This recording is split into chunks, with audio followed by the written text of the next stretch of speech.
Hello, and welcome to Tech Time, brought to you by the Kingston Library. In this video, we are going to show you how to use the app Libby. You may know Libby as Overdrive, which is the same thing, just with a slightly different look.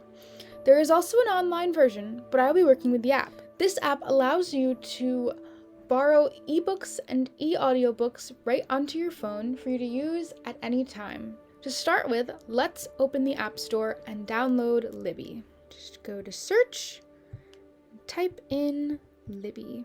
Here it is. I've already downloaded it before, so all I have to do is just tap this and it should work. There we go. Now just tap open. Now you can follow the directions to set up your account and sign in. As you can see, Libby has a few questions for you. Do you have a library card? Yes. And I'll go with search for a library and I'll type in Kingston.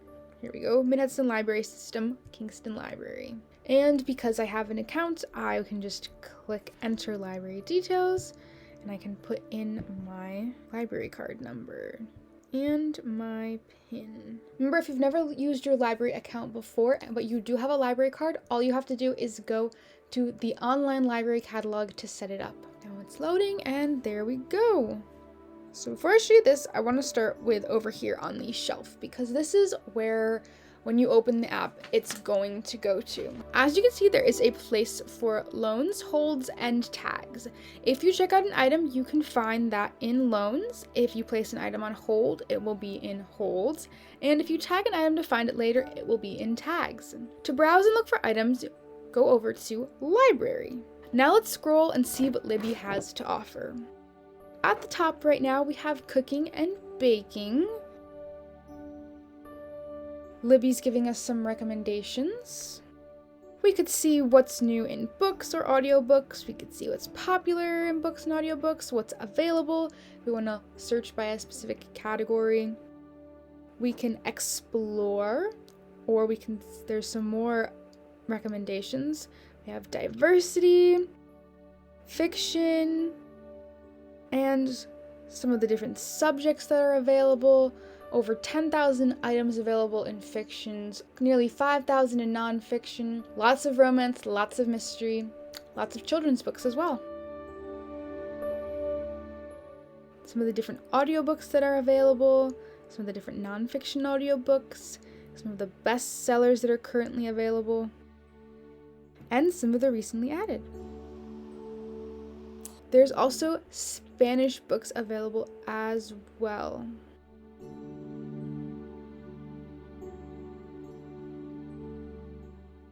I love all of the different options they have, and that's the bottom. If you don't need to browse and you know what you're looking for, you can search to see if it's available. So if we go all the way back up, we have this search function. I'm gonna look up my favorite book series, Percy Jackson and the Olympians. We know the first book isn't available because there is a calendar here, which indicates that it is available for hold, which makes sense considering the place hold button is right there. If I press place hold, it shows me that I can take up to 10 books out on loan and place up to 15 holds. I will press place hold and then I'll be able to find it in my holds section later. The audiobook is also on hold. Maybe if I want that though at some point later, but I don't necessarily want to put it on hold, I could tag it as something I might want to find later. Let's just put it there. The Sea of Monsters is available, which we know because of the little plus sign up there. We could borrow it if we press borrow, which I'll do right now. As you can see, that's now due in 21 days. You do get 3 weeks with that. And when the 3 weeks are up, if you need more time and no one else has a hold on it, you can renew it just like you could with a physical book. So if we want to find those books, we can go to shelf. Let's go look at tags first and see here, right there is the book that I tagged. I could untag it by going back to it, going here, and removing that. If we go to holds, I can see the hold that I just placed for the Lightning Thief. If I don't want the hold anymore, I can press manage hold, and I could either suspend the hold, which kind of like pauses it, or I could cancel the hold, which is what I'm going to do right now. And the last book is right here in recent loans, but I could also tap on loans, and here it is. I could click read with, and you can either read it through your Kindle or through the app. I personally like to read through the app, so I would tap that and then tap here and I can see the book scrolling over just like that. If I tap it again, it opens up and I can tap on chapters to see the different chapters. If I want to skip ahead, scroll down there, I could just tap this way to go through the pages.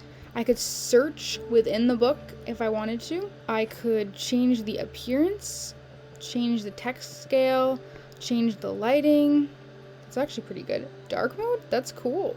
There's a lot of different things to change the appearance, and I can also make bookmarks and highlights, which is very cool. Let's see. So yeah, if I just select a word, I can highlight it. I could select multiple words if I wanted to, pick a highlight, and there we go. And when I'm done with the loan, all I have to do is click Manage Loan and return early. And there we go. Now that we've done all that, you know how to use Libby. You can borrow ebooks and audiobooks as much as you want. Thank you for watching, and if there is anything you would like to learn how to do, let us know and maybe we'll make a video on it. Thank you for coming to Tech Time.